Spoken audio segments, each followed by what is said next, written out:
جب کربلا میں حضرت حسین ابن علی کرم اللہ وجہ الکریم کے سارے گھر والے شہید ہو گئے تھے تو پھر اتنی زیادہ تفصیل سے روایت کس نے کی ہے؟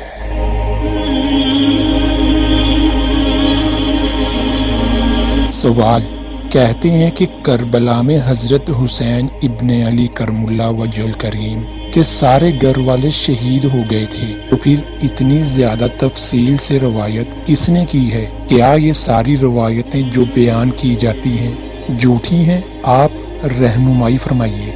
جواب: ایسے سوالات سے دور ہی رہیں تو بہتر ہے، اس کے بارے میں ہمیں کوئی علم نہیں ہے۔ ایسے سوالات سے دور ہی رہیں تو بہتر ہے۔